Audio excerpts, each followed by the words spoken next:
산상수훈은 거울 중에 거울입니다. 여러분들이 올바른 마음가짐으로 산상수훈 말씀을 들으면 매 시간이 새로워지는 시간이 될 것입니다.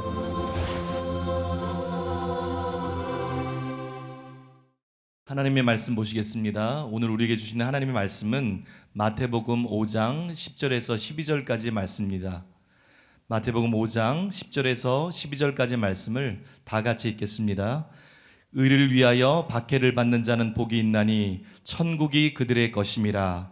나로 말미암아 너희를 욕하고 박해하고 거짓으로 너희를 거슬려 모든 악한 말을 할 때에는 너희에게 복이 있나니 기뻐하고 즐거워하라. 하늘에서 너희의 상이 큼이라. 너희 전에 있던 선지자들도 이같이 박해하였느니라. 아멘. 이제 담임 목사님께서 나오셔서 비겁한 자는 천국에 들어갈 수 없다라는 제목으로 말씀 선포해 주시겠습니다. 이 산상수훈 설교를 왜 시작하게 됐냐 그러면, 첫째로는 내가 변화되고 싶어서 산상수훈 설교를 시작했어요. 산상수훈 설교에 관한 책들을 제가 보다 보니까, 그리고 산상수훈 말씀이 내게 다가오는데 그 말씀을 거울 삼아서 나를 보니까, 야, 이거 변화되게 되겠다. 뭔가 근본적으로 바뀌어야 되겠다.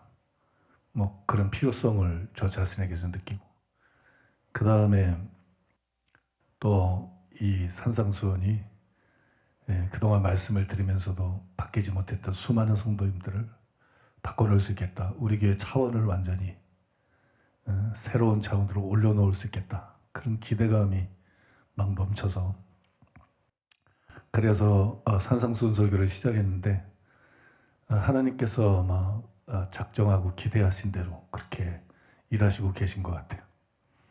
그러니까 산상수훈 시리즈 설교를 하면서 지금 이제 몇 달이 지났습니다만, 반복해서 계속 설교를 들으면서 먼저는 내 자신이 굉장히 바뀌었어요. 전하고는 다른 사람으로 내 자신이 많은 면에서 완전하진 않아도 참 전반적으로 굉장히 많이 바뀐 것 같아요. 그리고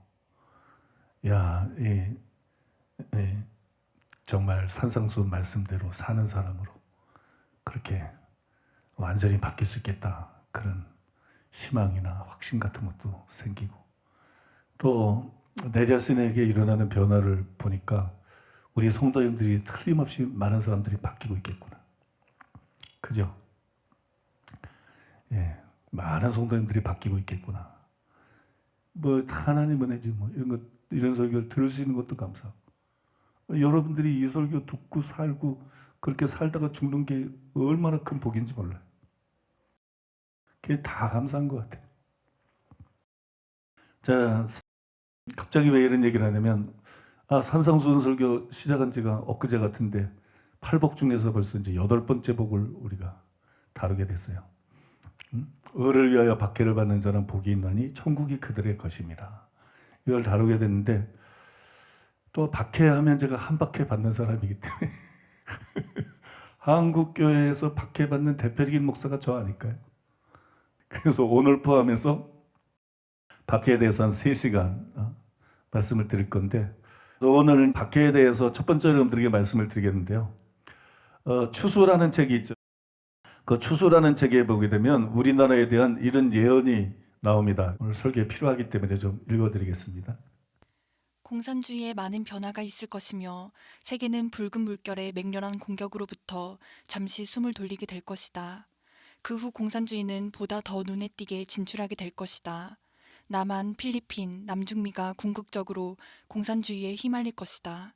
이것은 변형된 공산주의의 형태이어서 공산주의라는 것이 적합한 단어가 아닐 것이지만 경제적으로나 군사적으로 전체주의일 것이다. 공산주의자의 손에 떨어진 나라 중에는 기독교는 물론 다른 종교마저 완전히 없애버리려고 꾀하는 나라들이 있을 것이다. 동시에 어떤 공산주의 국가에서는 점점 더 종교에 대해 관용을 베풀게 되지만 그렇다고 참된 종교의 자유라고 할 수 있는 데까지 이르는 일은 거의 없을 것이다. 자유 또는 민주국가로 남아있는 나라에서는 점점 더 종교에 대한 관용이 사라지게 되며 마침내 이 땅 위의 어느 나라에서든지 신자들은 어느 정도 위험 속에 있게 될 것이다. 신자들에 대한 가장 심한 핍박이 오늘날 종교의 자유를 누리는 나라들에서 일어날 것이다. 이처럼 기독교를 핍박하는 정권 중에 상당수가 거짓된 교회와 손을 잡을 것이다. 이 거짓된 교회는 국가의 충성을 다짐하며 자유세계로 남아있는 지역 백성 대부분을 다스리는 권세를 잡을 것이다. 이 교회는 정부와 백성을 선동하여 그들의 권위에 순복하지 않는 모든 기독교인들을 대적하게 할 것이다. 이 책이 번역해서 출간이 됐는데 당시에는 김대중 정부가 들어서기 전이었어요. 그리고 이제 북한은 너무 그때 비참하고 가난해서 가장 내버려둬도 넘어질 수밖에, 붕괴될 수밖에 없는 그런 상황이었어요. 그러니까 공산주의는 이거는 실패한 사상이다. 그게 북한의 그 처참한 상황을 통해서 그냥 여실히 드러나고, 그래서 운동권에 주사파라든지 이런 사람들도 이제는 그 의욕이다, 꺾이고 의미가 없어지는 그런 상황이었는데요. 그래서 이 예언이 전혀 성취될 가능성이 없어 보였어요. 근데 그 위에 시간이 흐르면서 우리나라가 정말 이 예언이 이루어지는 거 아닌가 싶을 정도로 그게 점점 작용화되기 시작했어요. 그 다음에 이제 점점 좌파 세상이 되도 이제 주사과 세력이 정권을 잡고 때문에 많은 사람들이 이러다가 나라가 공산화되는 거 아닌가, 그런 염려들을 많이 하고 있어요. 그때 우리 교회에서도 굉장히 이 사태를 심각하게 여기고 그 다음에 심각하게 우리가 기도했잖아요. 참고로 밥존스 목사님은 생전에 릭 조인의 이 예언에 동의를 하지 않았어요. 그때는 이제 밥존스 목사님이 굉장히 예언에 대해서는 권위가 있는 분이었죠. 그 다음에 이제 바비 코너 목사님이라고 있는데 그 모라비안 계곡에 살죠. 그 바비 코너 목사님 집에 제가 초대를 받아서 갔는데 거기 가서 제가 물어봤어요. 릭 조이너의 한국에 대한 예언에 대해서. 그랬더니 그 바비 코너 목사님이 즉각 대답하기를 뭐라 하냐면 릭 조이너가 잘못 받은 거다 그러더라고요. 그럼 말도 안 된다. 그냥 단언을 하더라고요. 그 다음에 내가 이 두 분보다 훨씬 더 신뢰하는 옥경 목사님은 우리나라는 절대로 공산화되지 않을 것이다. 그런 응답을 거듭 받았어요. 그리고 저에게 얘기를 해줬어요. 저는 쉽게 믿는 사람이 아니기 때문에 굉장히 이런 문제를 가지고 고민하고 또 나름 두들겨 봤어요. 무엇이 옳은가 분별하려고 애를 썼는데, 그래서 이제 결국 도달한 것이 옥경 목사님의 응답이 맞는 것 같다. 그래서 이제 그 응답을 제가 붙잡고 나라를 위해서 희망을 가지고 늘 기도하고 있어요. 그럼에도 불구하고 우리가 위에 소속이한 당과 같은 말을 무시할 수만은 없습니다. 어떤 공산주의 국가에서는 점점 더 종교에 대해 관용을 베풀게 되지만 그렇다고 참된 종교의 자유라고 할 수 있는 데까지 이르는 일은 거의 없을 것이다. 자유 또는 민주국가로 남아있는 나라에서는 점점 더 종교에 대한 관용이 사라지게 되며 마침내 이 땅 위의 어느 나라에서든지 신자들은 어느 정도 위험 속에 있게 될 것이다. 마침내 이 땅의 어느 나라에서든지 신자들은 어느 정도 위험 속에 있게 될 것이다. 이렇게 말했죠. 이 예언이 꼭 맞는 예언이라고 우리가 인정할 수 없는 상황에서 왜 이걸 무시할 수가 없냐. 왜냐하면 예수님이 말씀하셨기 때문에. 예수님이 마태복음 24장 9절에 보면 이렇게 말씀했어요. 그때의 사람들이 너희를 환란에 넘겨주겠으며 너희를 죽이리니 너희가 내 이름 때문에 모든 민족에게 미움을 받으리라. 너희가 내 이름 때문에 모든 민족에게 미움을 받으리라. 이게 예수님의 말세에 대한 예언이라면 아무도 피해갈 수 없다는 거예요. 그러니까 다 순교를 당하거나 다 고문당하거나 물론 그런 건 아니겠죠. 우리 시대에 사는 사람들이. 그러나 예수님의 예언을 생각할 때 말세를 사는 우리와 핍박이 완전히 무관할 수는 없다는 거예요. 그래서 우리는 박해에 대해서 항상 준비해야 돼요. 때문에 저는 8번째 복에 대한 이 말씀이 우리에게 꼭 필요한 말씀입니다. 당장 엄청난 핍박이 없다 할지라도 이것은 우리에게 꼭 필요한 말씀, 그런 말씀이라고 생각합니다. 자, 첫째로 따라하겠습니다. 비겁한 자는 천국에 들어갈 수 없다. 어떤 분들은 그런 말 처음 들어봅니다. 성경에 도대체 그런 말이 어디 있습니까, 목사님? 있어요. 성경에 많습니다, 여러분. 비겁한 자가 천국에 못 들어간다는 것은 명백한 성경적인 진리예요. 먼저 팔복에 그것이 기록되어 있습니다. 을을 위하여 박해를 받는 자는 복이 있나니 천국이 그들의 것입니다. 이 구절을 한번 역으로 생각해 보세요. 박해를 피하기 위해서 비겁하게 무릎 꿇고 굴복하는 사람들은 천국을 기업으로 받을 수 없다는 거예요. 바꿔 말해서 비겁한 자는 천국에 들어갈 수 없다. 결국 네가 목숨 내걸을 수 있을 때 비겁하게 배신할 거냐, 아니면 목숨 내걸고 믿음을 지킬 거냐. 또 누가복음 14장 25절에 27절에 보면 제자가 지불해야 될 대가가 나와 있죠. 거기 보면 물은 내게 오른 자가 자기의 부모와 처자와 형제와 자매와 더욱 자기 목숨까지 미워하지 않으면 능히 내 제자가 되지 못하고, 또 자기 십자가를 지고 나를 따르지 않는 사람도 제자가 되지 못한다. 예수님께서 그렇게 말씀했어요. 여러분, 이 말씀에도 비겁한 자는 천국에 들어갈 수 없다는 것이 분명하게 나타나 있어요.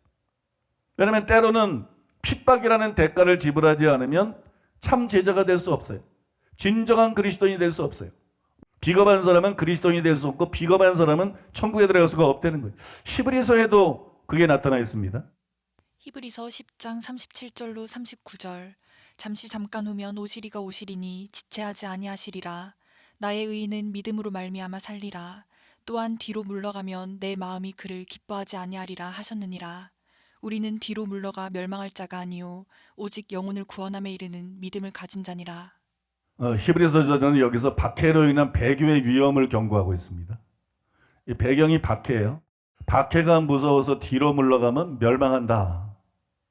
여러분, 배교에서 멸망당할 걸 경고하고 있어요. 그 뒤로 물러가지 않으려면 용기가 필요하죠. 그죠? 배교하지 않으면 용기가 필요해요. 오늘 우리가 찬송을 부르지 않았습니까? 비겁한 자 물러서나 용감하는 자 굳세게. 이 가사처럼 용기가 필요해요. 그래서 35절에 보면 이렇게 기록되어 있어요. 그러므로 너희 담대함을 버리지 말라. 이것이 큰 상을 얻게 하느니라. 큰 상이 뭐죠? 여기서 큰 상은 궁극적인 구원을 말하는 거예요. 천국에 들어가는 걸 말하는 거예요. 제가 그냥 하는 얘기가 아닙니다. 문맥에 의하면 그 뜻이기 때문에 모든 학자들이 그렇게 해석해요. 시간 관계상 다 인용하지는 않겠습니다만, 우리가 담대함으로 구원받아요? 믿음으로 구원받지. 근데 왜 담대함을 버리지 말라 그래? 한 번 구원, 영원한 구원 알기 때문이죠. 그죠? 그 중에 믿었는데 배교에서 탈락하는 자가 있기 때문이죠. 그렇지 않습니까, 여러분? 네, 마지막으로 요한계시록에 그 점이 더 분명하게 기록이 되어 있습니다. 요한계시록 21장 8절. 그러나 두려워하는 자들과 믿지 아니하는 자들과 흉악한 자들과 살인자들과 음행하는 자들과 점술가들과 우상 숭배자들과 거짓말하는 모든 자들은 불과 유황으로 타는 못에 던져지리니 이것이 둘째 사망이라. 영적인 살생부라고 할 수 있는 구절인데, 지옥에 던져질 사람들이 어떤 종류의 사람인지를 여기서 기록하고 있어요. 누가 지옥에 가는지. 근데 지옥에 가는 사람들은 한마디로 말해서 이기는 자가 아니에요. 이게 중요합니다. 단순히 믿는 자가 아닌 게 아니라 이기는 자가 아니다. 참된 믿음은 요한일서에 기록된 것처럼 이기게 만들죠. 그러니까 이기게 만드는 믿음 가진 사람만 천국 가는 건데, 그 나머지 이기지 못하는 사람들을 쭉 기록한 거예요. 그 중에 제일 먼저 누가 나오냐면 두려워하는 자들이 나와요. 이게 왜 제일 먼저 나온지 알아요? 보시면요, 두려워하는 자들과 믿지 아니하는 자들과, 믿지 않는 자들은 불신자죠. 제일 먼저 지옥 가는 사람은 불신자가 아니야. 두려워하는 자들이 제일 먼저 지옥 가요. 우상숭배자도 지옥 가요. 근데 그 사람들이 제일 먼저 지옥 가는 사람이 아니에요. 제일 먼저 지옥 가는 사람은 불신자도 아니고, 제일 먼저 지옥 가는 사람은 우상숭배자도 아니에요. 제일 먼저 지옥 가는 사람이 두려워하는 자예요. 두려워하는 자가 누굴까요? 기독교인들입니다. 그 사람들은 교회 안에 있는 사람들입니다. 목사들입니다. 장로들, 신자들입니다.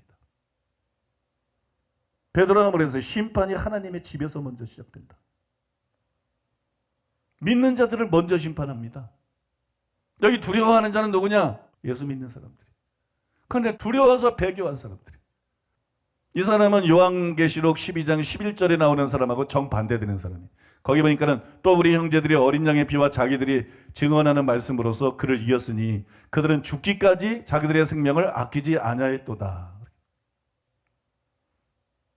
죽기까지 자기 생명을 아끼지 말아야 되는데, 그래야 이길 수가 있는데, 그래야 이기는 자만 가는 하나님 나라에 갈 수가 있는데, 근데 자기 생명을 너무 아끼는 거야. 죽는 걸 너무 무서워하는 거야. 이게 두려워하는 자들이. 계시록이 무슨 책이에요? 대환란을 기록한 책이잖아요. 그 다음에 이게 어디에 위치해 있어요? 대환란 마지막에 이 말씀들이 나오잖아요. 이 사람들은 실제로 배교한 사람들입니다. 여러분 문맥을 보더라도 두려워하는 사람들이 배교한 사람들이에요. 근데 다른 번역본들이 두려워하는 자들을 뭐라고 번역했느냐? 공동번역 성경에 보니까 또 새번역 성경이나 현대인의 성경에 보니까 두려워하는 자들을 어떻게 번역했냐면 비겁한 사람 그렇게 번역했어요. 번역을 잘했어요. 두려워하는 사람이 누구라고요? 비겁한 사람. 비겁한 자. 근데 성경에 뭐라고 나왔어요?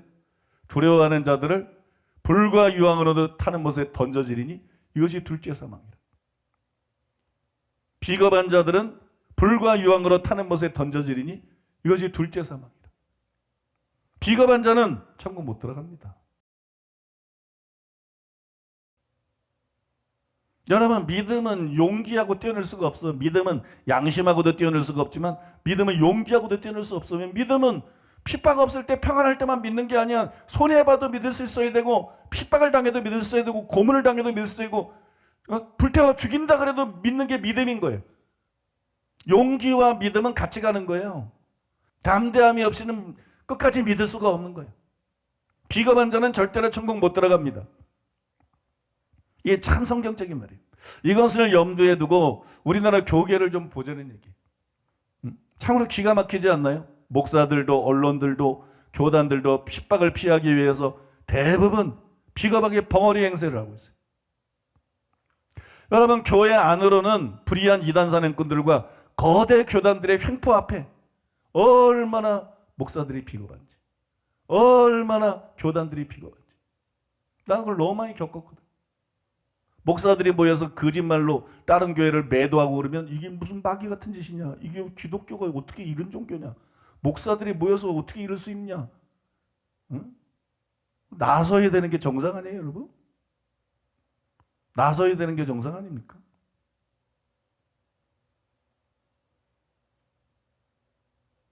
근데 어느 교단이 나섭니까? 얼마나 비겁한지 몰라요. 너무 비겁하더라. 악한 목사들은 말할 것 없고 내가 착한 목사들도 보니까 너무 용기들이 없더라. 너무 비겁하더라.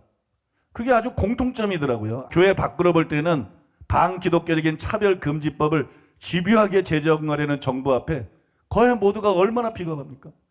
나는 목사들 중에 수많은 사람이 배교할 거라고 생각해요. 나는 기독교인 중에 수많은 사람들이 정말 심각한 박해가 오면 배교하고 지옥으로 갈 거라고 생각해요. 뭐 그렇게 생각할 수밖에 없는 그런 상황이에요. 지금이야 잃어버렸자 뭐 명예나 좀 잃어버리고 돈이나 좀 잃어버리고 그런데도 그렇게 용기들이 없는데 고문하고 목숨이 달려있을 때 과연 이 나라 목사들이 순교하겠던가? 응? 나는 상당수가 안 그럴 거라고 생각해요. 비겁한 자는 절대로 천국에 못 들어간다. 그러니까 여러분 비겁한 사람 되지 마시기 바랍니다. 절대로 비겁한 사람 되지 마세요. 한편 제가 토마스 왓슨의 책에서 이런 글을 읽었어요. 우리가 당하는 고난은 가볍다. 이 얼마나 가벼운 환난인가. 특이한 글을 제가 읽었는데 다음과 같은 이유를 들어가지고 그렇게 역설적인 주장을 했어요. 이렇게 주장을 했습니다. 우리가 당하는 고난은 가볍다. 이 얼마나 가벼운 환난인가. 고난은 지옥에 비하면 가볍다. 지옥의 저주에 비하면 핍박이 무엇란 말인가. 저주의 불에다 순교의 불을 비교할 수 있는가? 그것은 죽을 상처에 비교해보면 찔린 가시를 뽑아내는 것에 불과하다. 고난은 영광에 비하면 가볍다. 영광의 무게가 핍박을 가볍게 만든다. 그러므로 핍박이 가벼우면 가벼운 태도를 나타내어야 한다. 불신앙으로 약해지지도 말고 참지 못하여 안달하지도 말자. 그렇게 썼어요. 참 맞는 말이에요. 예수님께서 전자에 대해서 뭐라고 말했냐면 누가복음 12장 4절과 5절에 보니까는 몸을 죽이고 그 외에는 능히 더 못하는 자들을 두려워하지 말라. 마땅히 두려워할 자를 내가 너에게 보이리니 곧 죽인 후에 또한 지옥에 던져놓는 권세 있는 그를 두려워하라. 내가 참으로 너에게 이르노니 그를 두려워하라. 그래서 이 앞에 말을 확증해 주는 내용이죠. 또 여러분 바울이 뭐라 그랬어요? 로마서 8장 17절 18절에 보니까는 생각건대 현재의 고난은 장차 우리에게 나타날 영광과 비교할 수 없도다. 순교 때문에 당하는 고통하고 지옥불의 고통하고 비교가 안 돼. 순교 때문에 당하는 고통하고 천국에서 받을 영광하고도 비교가 안 돼. 우리가 당하는 고난은 가볍다. 얼마나 가벼운 환난인가. 지옥에 비교해 볼 때 얼마나 이게 가벼운 것인가.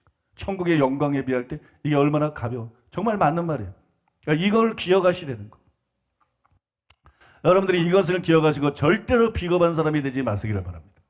절대 비겁한 사람 되지 마세요. 비겁한 거를 쉽게 생각하지 마세요. 간단하게 생각하지 마세요. 비겁한 거는 그건 엄청난 거예요. 비겁하게 타협하거나 비겁하게 주를 부인하지 마세요. 여러분 어떤 면에서든 비겁한 사람 되지 마시기 바랍니다. 믿는 자들께 용기 있는 사람 되시기를 바랍니다. 두 번째로 따라해 볼까요? 박해를 받는 자들이 다 복된 것은 아니다. 예수님께서 을을 위해서 핍박을 받는 사람은 복이 있다 그러셨어요. 근데 박해를 받는 모든 사람이 복이 있는 건 아니에요. 왜냐 그러면 모든 박해가 예수님이 말씀한 그런 박해는 아닙니다. 고린도전서 13장 3절에 보니까 내가 내게 있는 모든 것을 구제하고 또 내 몸을 불사르게 내줄지라도 사랑이 없으면 내게 아무 유익이 없느니라. 내 몸을 불사르게 내어준다는 건 화형이야, 화형. 난 순교의 형태 중에 제일 무서운 것 중에 하나가 화형 아닐까요?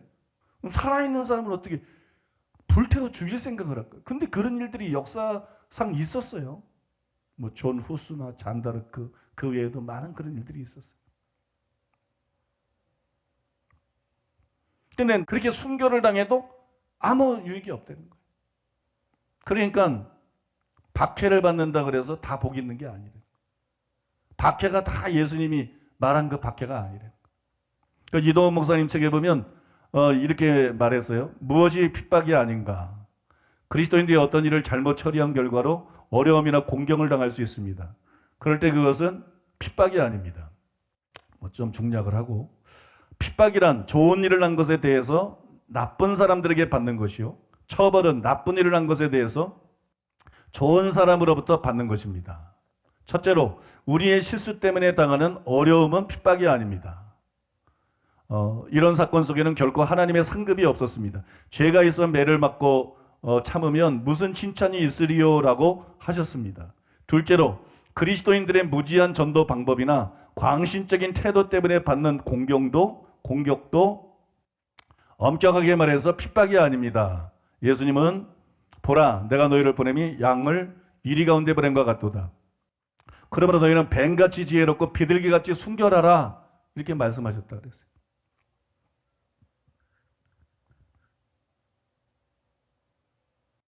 모든 박해가 예수님이 말한 박해가 아닙니다. 박해를 받는 모든 사람이 복이 있는 게 아니에요. 오직 을을 위해서 박해를 받는 사람만 복이 있는 거예요. 예수님은 단순히 박해받는 사람을 말한 게 아니라 여기 보니까 을을 위해서 박해를 받는 사람이 복이 있다 그러셨어요. 그래서 우리 을을 위해서 박해받는 사람이 돼야 돼요. 아까 고린도전서 13장 2절을 인용을 했는데 여러분 생각해 보세요. 내가 믿음을 지키기 위해서 화형을 당했다. 순교를 당했다. 그런다고 천국 가는 거 아니에요. 불교에도 회교에도 세상 다른 종교에도 자기 종교를 위해서 순교당하는 사람들이 있어요. 근데 중요한 거는 내가 진짜 믿음을 갖고 있느냐. 내가 정말 회개하고 내가 정말 믿음을 갖고 내가 정말 거듭나고 내가 구원받은 사람이에요. 그런 사람이 믿음을 지키기 위해서 화형을 당했다. 이 사람은 당연히 천국 가죠. 그건 아무 유익이 없는 게 절대로 아니죠. 이 사람은 반드시 천국을 유업으로 받고 또 상급을 유업으로 받습니다. 근데 바울이 왜 그렇게 말했냐는 거예요. 내 몸을 불사르게 내어줄지라도 아무 유익이 없다. 이게 무슨 얘기예요? 진짜 회개도 안 하고 진짜 믿음을 가진 것도 아니고 진짜 거듭난 것도 아니에요. 제대로 안 가르쳐가지고. 그런 목사들, 그런 신자들이 많아. 이 사람은 자기가 진짜 하나님을 믿는 줄 알아. 자기가 구원받은 줄 알아. 그럼 너 예수 믿을래? 죽을래? 그러면 난 예수 믿고 죽겠다 그래요. 이 사람이 천국 갈까요? 지옥 갑니다. 불에 태워주고 죽었는데 보니까 지옥불에서 눈다. 이게 무슨 얘기냐? 순교로 자기 영혼을 구원할 수는 없어요. 예수님 피 외에, 예수님의 죽음 이외에 자기 죽음이 자기를 구원할 수는 없어요. 자기가 피 흘리고 자기가 고통당한 게 자기를 구원할 수는 없어요. 오직 예수님의 죽음만이 우리를 구원해. 예수님의 피만이 우리를 구원해. 믿습니까? 예수님의 피와 예수님의 죽음이 나에게 효과가 있으려고 그러면 내가 죄를 진실로 회개했어야 돼. 내가 참된 믿음을 가졌어야 돼. 여러분 믿습니까?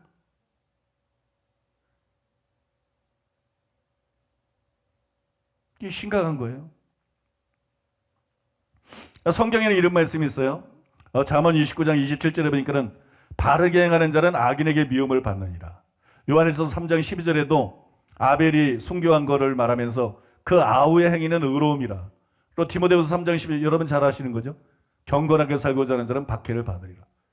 우리가 여러분 죄 때문이 아니라 참으로 회개하고 참으로 예수 믿고 구원받은 자가 되었을 뿐만이 아니라 타락하지 않고 의를 행하는 자가 되어야 돼. 제대로 신앙생활하는 자가 되어야 돼. 그리고 박해를 받아야 돼. 그런 박해가 복이 있는 거예요. 여러분 복이 있는 박해는 오직 그것뿐이에요. 그런 박해만 복이 있는 거예요. 이거 굉장히 의미심장한 겁니다. 아더 핑크가 이런 말을 했어요. 의를 위하여라는 말은 우리가 반대에 부딪히게 될 때 하나님 앞에서 자신을 열심히 살피기를 요구한다. 의를 위하여 박해를 받는 자가 복이 있다. 이 단서는 우리가 박해를 받을 때 자기를 살펴야 될 걸 요구한다. 나는 정말 의를 위해서 박해를 당하고 있는 자인가? 굉장히 허를 찌르는 지적이죠. 우리는 박해를 받을 때 당연히 자기 자신이 예수 믿는 사람이니까 기독교이니까 목사니까 내가 의를 위해 핍박을 당하고 있다. 아닙니다, 여러분. 아니에요.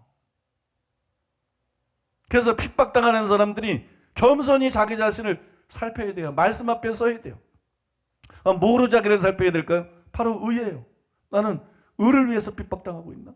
내가 의를 위해서 핍박을 당하면 내게 의가 있어야지. 박해라고 하는 거는 팔복에 처음 나오는 게 아니고 마지막에 나오는 거잖아요. 박해 참는 게 중요한 게 아니라 그 앞에 게 중요한 거예요. 심령이 가난한 자가 되는 거, 애통하는 자가 되는 거, 온유한 자가 되는 거, 의에 줄이고 목마른 자, 쭉 마음이 청결하고 이게 중요한 거예요. 이게 없이 내가 박해당한다. 뭘 위해 박해를 당해? 구원받은 사람도 아닌 거. 그 의가 뭐예요? 의라고 하는 거는 의에 줄이고 목마른 자는 복이 있다. 마음이 청결한 자는 이런 것만 말하는 게 아니에요. 첫 번째에서 일곱 번째 저 복 모두가 이 의와 관련이 있는 거예요. 왜 첫 번째에서 일곱 번째 복이 의와 관련이 있느냐? 의가 그냥 솟아나는 게 아니에요. 내가 의에 줄이고 목마르면 그냥 의롭게 되면 그런 거 아니에요, 여러분. 무슨 얘기냐? 의에 줄이고 목마르면 의롭게 돼요. 근데 왜 아니라고 말합니까? 아무나 의에 줄이고 목마를 수가 없어요. 마음이 가난하지 않은 사람은 절대 의에 줄이고 목마른 자가 될 수 없어요. 애통하지 않으면 절대 의에 줄이고 목마른 자가 될 수 없어요. 하나님의 말씀을 두려워함으로 온유한 마음으로 듣지 않는 자는 절대 의에 줄이고 목마를 수가 없어요. 이해가 되십니까, 여러분? 그런 사람만 의에 줄이고 목마를 수 있어요. 이게 다 연계가 되어 있다는 거예요. 마음의 가난부터 마음의 청결, 화평하는 것까지 이게 전부 연결이 되어 있는 거예요.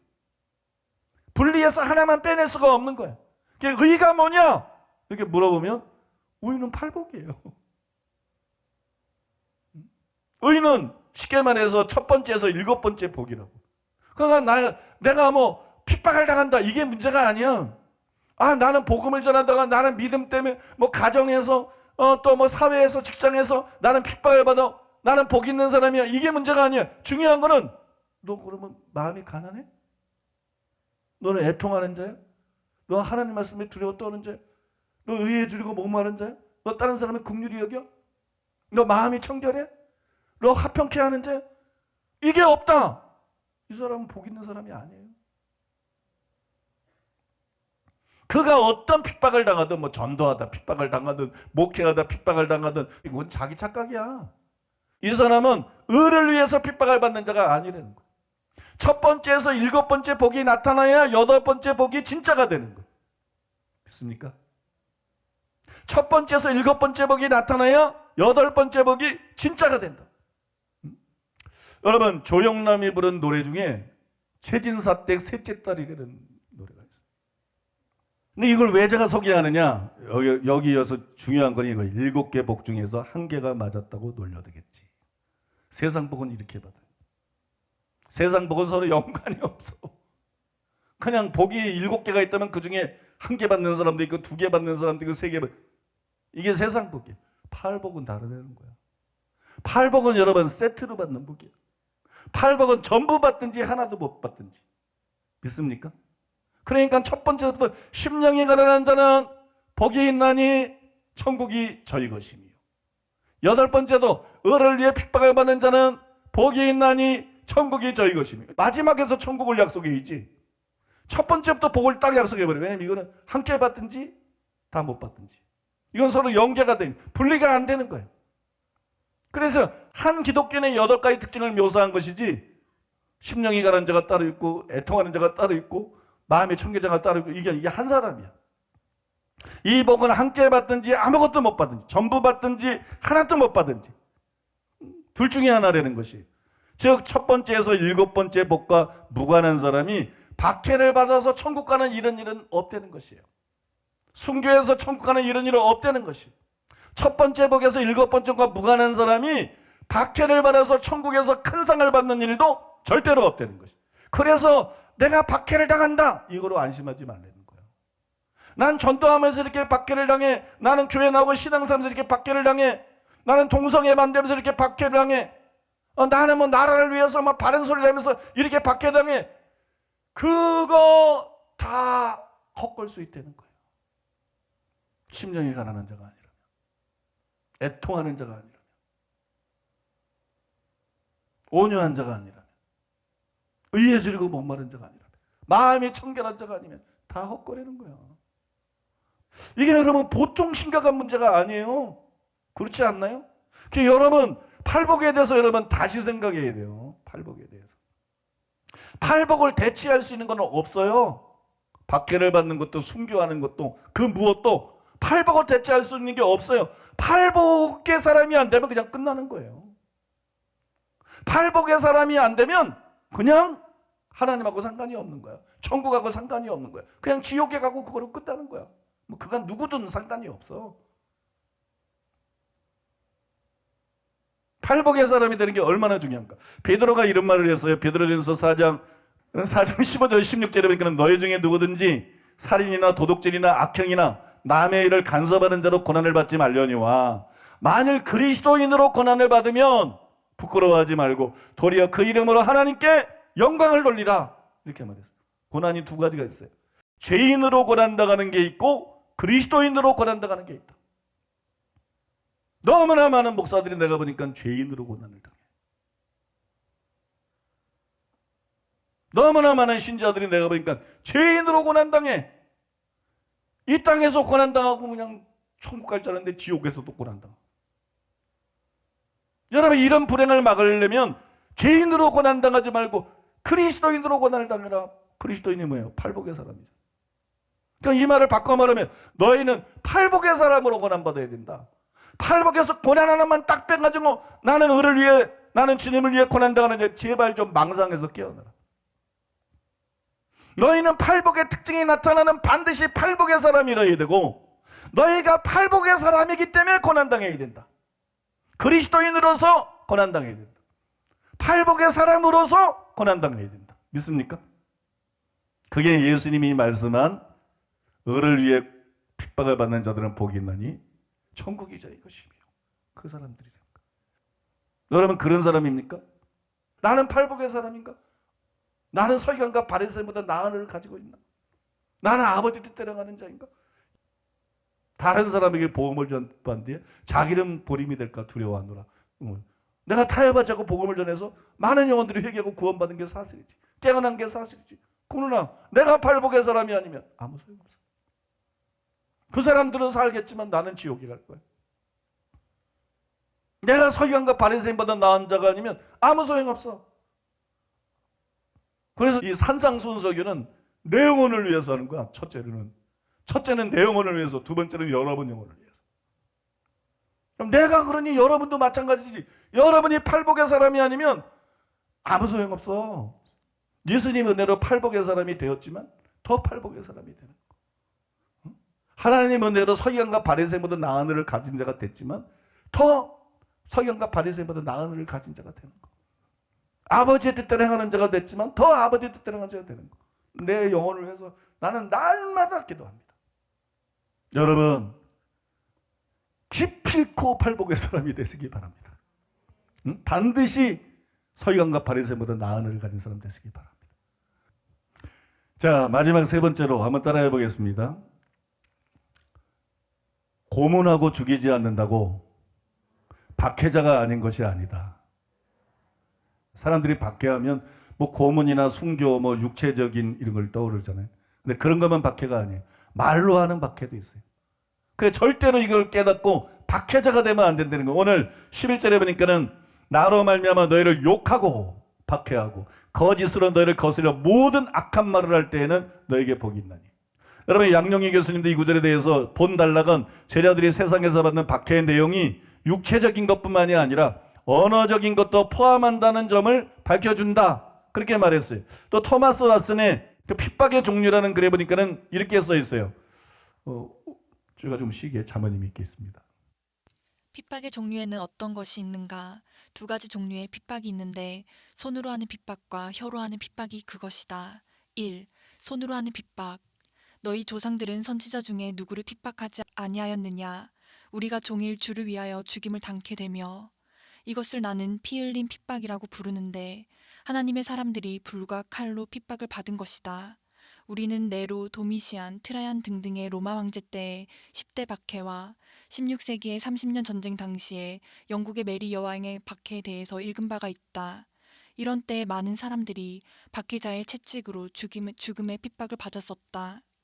2. 혀로 하는 핍박, 욕설. 이것을 핍박으로 생각하는 사람이나 마음에 두는 사람이 거의 없지만 본문 11절에서는 그것을 핍박이라고 부르고 있다. 너희를 욕하고 핍박하고 이것이 혀로 하는 핍박이다. 그 말은 뽑힌 칼이로다. 사람은 그 몸을 죽이는 것과 마찬가지로 그의 이름을 가지고도 죽일 수 있다. 아름다운 이름이 보배로운 기름보다 낫다고 하였다. 그래서 다른 사람의 이름을 치는 것을 우리 주님이 핍박이라고 부르셨다. 초대교회 그리스도인들은 말로 하는 핍박을 잘 견디어내었다. 또 어떤 이들은 희롱과 채찍질뿐 아니라 결박과 옥에 갇히는 시험도 받았으며 다윗은 취한 무리가 나를 가져 노래하나이다 라고 하였다. 그들은 성문에 앉아서 그를 조롱하였다. 얼마나 자주 악인들이 하나님의 자녀들에게 비난하는 풍자말을 던지는가. 중상모략. 본문 11절 하반절에는 이렇게 기록되어 있다.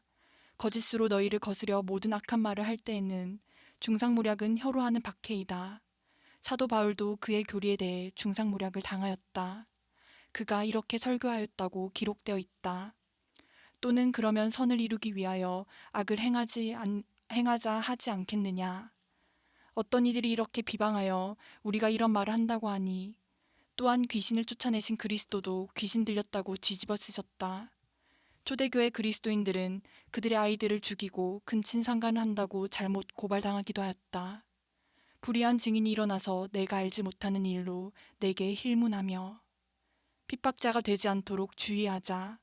어떤 사람은 생각하기를 불이나 칼로 하는 핍박 말고는 다른 핍박이 없다고 한다. 아니다. 혀로 하는 핍박도 있다. 또 예전에도 제가 한번 소개해드린 적이 있는데 프레드릭 프라이스 목사님. 그분도 이제 말로 하는 박해에 대해서 이렇게 썼어요. 핍박이라고 하면 우리는 사람들이 우리를 화형에 처하거나 요한에게 그랬던 것처럼 끓는 기름 가마에 집어넣거나 온몸에 못을 받거나 로마 황제 네로가 당시 그리스도인들에게 했던 것처럼 불에 태워 죽이는 것만을 생각하기가 쉽다. 그러나 그런 것만이 핍박이 아니다. 핍박은 사람들이 당신에 대해 떠들어대고 짓거릴 때 찾아온다. 그리고 그런 핍박은 결코 끝나는 법이 없다. 나는 당신이 얼마나 높은 자리에 올라 있는지 그리고 얼마나 영적인 사람인지 상관하지 않는다. 왜냐하면 사람들은 반드시 당신에 대해 짓거리게 될 것이기 때문이다. 그러나 실제로 그렇게 하는 것은 사람들이 아니라 마귀인 것이다. 마귀는 항상 하나님의 사역자들에게 퍼부어질 더러운 쓰레기들을 내뱉을 입들을 사용하기 위해 주변에 서성거리며 있는 사람들을 사용한다. 그 사람은 당신이 누구인지도 모르면서 당신에 대해 비판의 말을 할 것이다. 당신은 그들의 비판이 얼마나 황당하고 어리석은 말인지를 잘 알고 있다.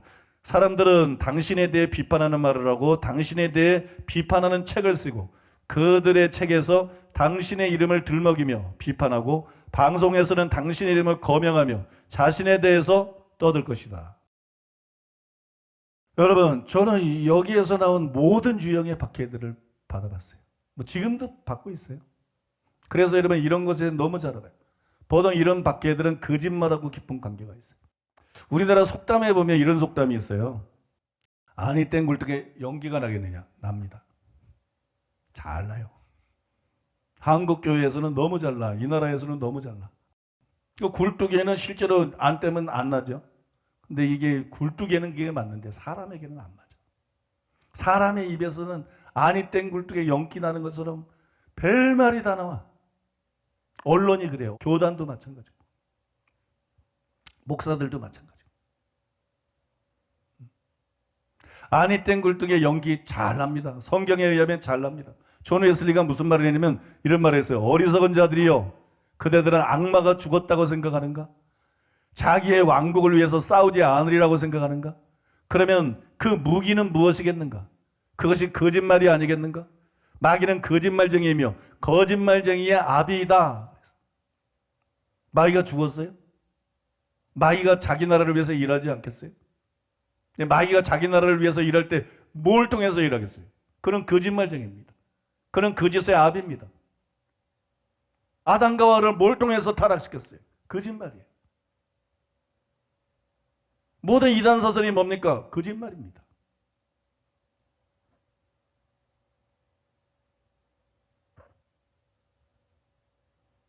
여러분, 마귀는 오늘도 자기에게 속한 사람들 통해서 끊임없이 거짓말을 지어냅니다. 그래서 들려오는 소문, 그거 믿을 수 있는 게 못 돼요. 신문기사 그런 거 믿을 거 못 됩니다. 교단의 결정, 뭐 방송, 이거 사실 확인하지 않고 아무것도 믿을 게 못 돼요. 어떤 기사도 안 믿어요. 내가 너무 많이 당해봤기 때문에. 얼마나 거짓된 것일 수 있는지 알기 때문에. 사실 확인된 것만 믿어요. 한 번은 제가 성경을 읽다가 막 가슴이 진짜 먹먹해지더라고요. 대제사장과 서기관들이 예수님께 정탐을 보냈어요. 왜냐하면 빌라도에게 이제 예수님을 고소하기 위해서 흠을 잡기 위해서 정탐을 보냈는데, 정탐을 보내서 질문을 했어요. 우리가 가이사에게 세를 바치는 것이 옳으니까 옳지 아니하니까. 성경에 보면 예수님께서 그들의 관계를 하셨다 그랬어요. 예수님이 지혜롭게 가이사의 것은 가이사에게, 하나님의 것은 하나님께 바쳐라, 그렇게 대답했어요. 근데 나중에 그들이 예수님을 빌라도에게 실제로 고소를 합니다. 대제사장, 그 다음에 바리새인들이, 서기관들이, 종교 지도자들이 예수님을 고소를 하는데 뭐라고 고소했냐 그러면 누가복음 23장 2절에 보니까 이렇게 나와 있어요. 우리가 이 사람을 보매 우리 백성을 미혹하고 가이사에게 세금 바치는 것을 금하며 자칭 왕 그리스도라 하더이다. 예수님은 분명히 세금 바치는 것을 금하지 않았어요. 그죠? 근데 이게 대제사장과 유대 종교 지도자들이 한 거예요. 일반 백성도 아니고 불신자도 아니고. 대제사장이 어떻게 이렇게 거짓말을 하나? 잘 모르는 사람들은 그래, 목사님들이 그렇게 거짓말할 리가 있나? 그게 순진한 거야. 성경을 똑바로 안 받아서 그런 거야. 원래부터 그랬어. 원래부터 대제사장과 서기관과 종교 지도자들이 그랬어요. 역사는 되풀이되는 거예요, 여러분. 그런 일이 성경에 실제로 있었고 지금도 여러분 광범위하게 한국교회 안에서 일어나고 있어요. 제가 그 증인이죠. 한국교회 안에서 수없이 많은 종류의 음해를 받았고 지금도 겪고 있어요. 그래서 저는 한국교회 개혁의 대상으로 보지 정상으로 안 봐요. 그리고 이런 모든 것이 잘못된 교리 근본 뿌리는 그것이다. 그렇게 살면 지옥 간다고 하나님 말씀을 제대로 믿으면 그럴 수가 있어. 어느 정도 말씀을 좀 정리해 나가겠는데요. 꼭 손으로만 박해할 수 있는 게 아니라 말로도 박해할 수 있다. 근데 말로 당하는 박해도 당하는 사람은 얼마나 고통스러운지 몰라요. 잠언 12장 18절에 혹은 칼로 찌른 같이 함부로 말하거니와. 이 시대에 제일 핍박을 당한 사람이 위령제지 대표적으로. 참 중국에서 그런 주님을 위해서 엄청난 박해를 당했어요. 이 사람이 이제 중국 탈출하고 핍박이 끝난 줄 알았더니 공산당만 박해하는 게 아니야. 이젠 목사들이 박해하는 거야. 이젠 교단들이, 이젠 기독교 언론이 박해하는 거야. 그지? 그걸 이 사람이 당하고 난 다음에 글을 썼어요. 이러한 새로운 형태의 영적인 박해는 중국에서의 신체적 박해와 모양만 다를 뿐이지 견디기가 결코 더 수월하지 않았다. 여러분 당해보세요. 한번. 얼마나 고통스러운가. 어? 얼마나 진짜로 마음을 칼로 찌르는 것 같아. 진짜로 막 가슴을 칼로 찌르는 것처럼 나중에는 진짜 막 통증이 느껴져. 진짜로 막 가슴에 고통이 느껴져. 근데 이런 말로 하는 박해들이 이 당사자가 당하는 고통, 이것도 문제지만 이게 문제가 아니야. 더 심각한 게 뭐냐면요, 아더 핑크가 잘 지적을 했는데 하나님의 사역자들의 유용성을 없애버린다는 거.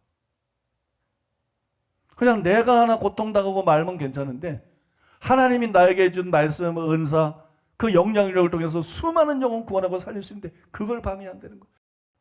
1305년에 그 네스토리오스 교도들이, 이 사람들도 기독교인이라는데 베이징에서 몬테코르비노에 요한을 공격을 했는데, 또 요한이 전년도까지 6천 명에게 세례를 줬는데 시기심 때문에 막 공격을 하는 거야. 첩자다, 주술사다, 사기꾼이다 막 공격을 하고, 그 훗날 이 요한이 뭐라고 고백했냐면 이렇게 고백했어요. 그 모든 중상모략이 없었다면 나는 3만 명이 넘는 사람들에게 세례를 주었을 것이다. 6천 명에게 세례를 줬는데 3만 명이면 몇 배야? 여러분, 저는 정직하게 말할 수 있어요. 한국교회 목사들이 시기심 때문에 교단들이 불의하게 거짓으로 공격 안 했으면요, 우리 교회가 지금까지 사람들을 구원한 것보다 최소 못 구원해도 10배는 구원합니다. 최소로 따져도. 최대로 따지면 100배 이상 구원할 수 있었어요. 우리 교회 말씀과 우리 교회 치유면은요 100배 이상을 구원할 수 있었어요. 이거를 막은 게 교회야. 이거를 막은 게 교단들이고, 이거를 못하게 막은 게 목사들이에요. 제가 뭐 초대교회 목사님도 저하고도 뭐 직간접적으로 연락한 사람들이 제법 됩니다. 그 사람들 나 이단하는 거 다 알아요. 최근에도 이름만 대면 다 알 수 있는 초대교회 목사님이, 내가 그분에게 가끔 존경하는 마음으로 선물도 보내고 그랬는데 답례로 선물도 보내고 가끔 나한테 선물도 보내고 그래. 북한에서 바른 소리 할 수 있어요? 북한에서 바른 소리 하면 그 죽죠. 한국 교회가 그래. 거짓말하고 매도하고 그거는 아무렇지도 않아. 그런데 누가 이거 잘못된 거 아니냐 증거를 내고 바른 소리 해도 다 살려서 죽여. 이게 지금 한국 교회. 그러니까 이거 한국 교회는 구조적으로 타락하고 이건 총체적으로 타락했어요. 반드시 개혁 안 되면 정말 한국 교회 희망 없습니다.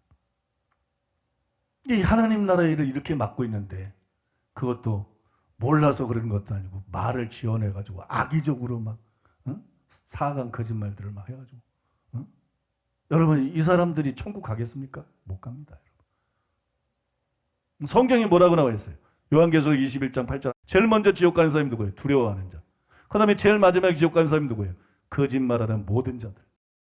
이제 끝내겠는데요, 사랑하는 여러분, 저는 한국교회를 믿지 않습니다. 저는 목사들을 믿지 않습니다. 저는 기독교 언론을 믿지 않습니다. 저는 좋은 목사님들이 많이 있다는 걸 압니다. 그런데 그 좋은 목사님들이 진실을 알아도 절대 말하지 않습니다. 무서워서. 자기도 당하는 게 무서워서. 그럴 수밖에 없을 정도로 구조적으로 잘못되어 있는 게 지금 한국 교회 교단들이고 기독교 단체들이에요. 나는 한국 교회를 믿지 않습니다. 나는 한국 목사들을 믿지 않습니다. 하나님밖에 바라볼 게 없어요. 하나님 앞에 기도해요. 하나님, 다 아시죠? 이 교회가 이렇게까지 썩었습니다. 이렇게까지 무너졌습니다. 거짓말로 음해하고 죽이고 다 알면서도 아무것도 바로잡지 않고 뻔뻔스럽게 계속 거짓 그 기사들을 반복하고. 하나님, 저 뭐 이렇게 살아왔습니다. 뭐 억울할 거 없습니다. 아무것도 아닌 제가, 부족한 제가 좋은 성도님들 모시고, 그래도 규모 있는 목회하고 아프리카 성교, 저 이대로 살다 죽어도 저는 뭐 감사합니다. 그런데 더 많은 영혼 살릴 수 있는데, 더 많은 영혼 구원할 수 있는데, 더 많은 영혼 깨울 수 있는데 하나님 전능하시지 않습니까? 하나님께서 이거를 해결해 주시옵소서. 이렇게 기도해요. 이렇게 기도하는데 이걸 하나님이 응답해 줄 거라는 확신이 제 속에 없어. 왜 그러냐면 하나님의 관심은 우리 관심하고 다른 것 같아. 예수님이 2000년 전에 이단으로 몰렸는데 아직까지도 하나님이 안 푸셨어. 바울도 이단의 괴수라는 소리를 들었는데 아직도 유대인들은 똑같은 얘기를 해요. 유대인들한테는 예수님이 여전히 이단입니다. 여전히 바울이 이단의 괴수입니다. 하나님이 하시려면 할 수 있겠죠. 그죠? 근데 안 하셨어. 무슨 일인지 난 몰라. 바울도 안 풀었어. 근데 하나님이 나를 풀어주실까? 그런 생각이 나는 솔직히 있어. 어쩌면 하나님은 이런 거하고 관심이 없으시다. 예수님은 그냥 유대인들한테 귀신의 양 바알세불 들렸다, 뭐 미쳤다, 그래 듣고, 근데 예수님은 자신이 하실 일을 다 하셨어. 자신이 사명을 다 감당하셨어. 바울도 마찬가지야. 유대교에서 그렇게 바울을 죽이려고 그러고 음해했다 그래서 바울이 자기 할 일을 못했느냐? 자기 할 일을 다 했어. 두 번째, 나는 하나님의 관심이 나의 관심하고 다를 수 있다고 생각해. 나는 이런 거를 영혼들을 위해서 푸는 게 좋다고 생각하지만 하나님은 전혀 그런 게 관심이 없을 수도 있다고 생각해. 그냥 하나님의 관심은 단순히 네가 더 철저하게 팔복의 사람이 돼. 네가 더 철저하게 서기관과 바리새인보다 나은 사람이 돼. 네가 더 철저하게 하나님 뜻 따라가는 사람이 돼. 그건 것 같아. 내가 더 강하게 쓸 수 있는 사람이 돼. 내가 더 강하게 기름 부을 수 있는 사람. 내가 더 큰 문을 열 수 있는 사람. 내가 더 크게 사용할 수 있는 사람. 너희 교회가 그렇게 돼. 그래서 남이 뭐라 그러든 말든 내가 너희들을 통해서 이루기 원하는 그 사명을 감당하는, 예수님에게 전혀 음해가 문제가 안 됐던 것처럼, 바울에게 전혀 문제가 안 됐던 것처럼 저는 그거를 구합니다. 저는 솔직히 하나님 앞에 그걸 구해요. 하나님, 제가 철두철미하게 변화돼요. 하나님, 우리 교회에 더 많은 지혜를 부으시고 더 많은 말씀을 부으시고, 하나님 우리 교회에 더 많은 믿음 주시고 더 많은 능력 주시고 더 큰 은사들을 주시고, 하나님 우리 교회 성도들에게 더 큰 복을 주시옵소서.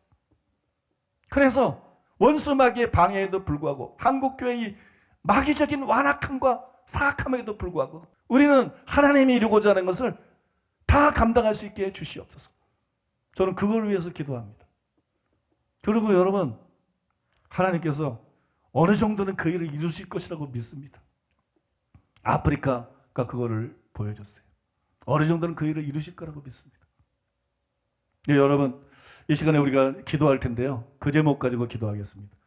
다 용서해야 돼. 제가 핍박에 대한 주제이기 때문에 그런 얘기하지만 내가 말하는 사람 다 용서합니다. 다 축복합니다. 난 그들을 저주하지 않습니다. 난 그들이 지옥 가는 것도 원치 않고, 난 그들이 다 회개하고 천국 가기를 원합니다. 믿습니까? 그냥 핍박의 주제니까 얘기하는 것뿐이야. 나 이런 데 더 이상 매여있지도 않습니다. 어차피 죽어. 어차피 나도 늙고 있고 어차피 죽어. 가져갈 거 아무것도 없어. 그 다음에 내가 누명 풀려고 발악할 필요가 없어. 왜냐면 죽고 나면 천국 가면 다 알아. 천국에 있는 사람은 오해하는 사람이 하나도 없어. 그 다음에 지금 살아있는 한국교회 목사님 성도들 중에 가짜들은 다 지옥 가겠지만 그 중에 진짜들은 다 천국에 올 거야. 천국에 오면 우리를 다 알아. 믿습니까?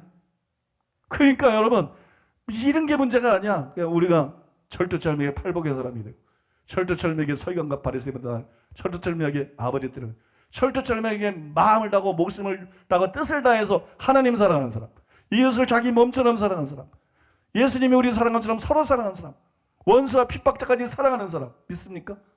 그래서 우리가 하나님 앞에 인정받아야지. 천국 가면 우리 이단 아닌 거 다 알아. 잠깐만 기다리면 돼. 그러면 다 알아요. 이런 거는 신경 쓸 거 아니다.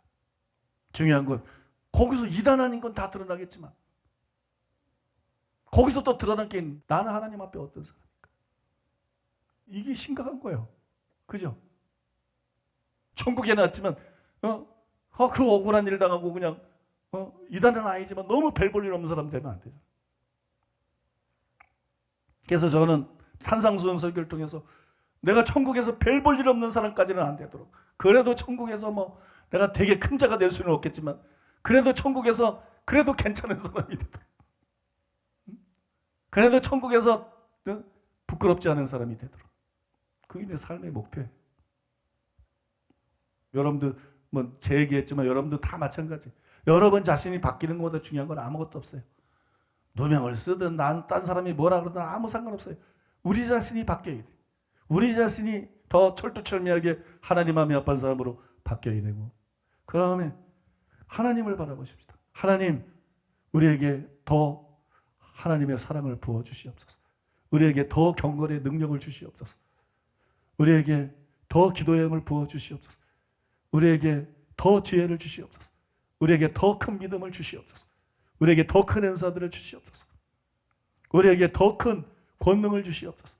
우리 교회에 더 큰 복을 주시옵소서. 성도들 가정가정에 더 큰 복을 주시옵소서. 그래서 이 모든 방해에도 불구하고 하나님이 우리를 통해서 이루고자 하는 모든 것을 완전하게 이루어드리고 주님 앞에 가서 칭찬받는 우리들, 상급받는 우리들 되게 해 주시옵소서. 우리 그 제목 가지고 기도하겠습니다. 다 같이 기도하겠습니다.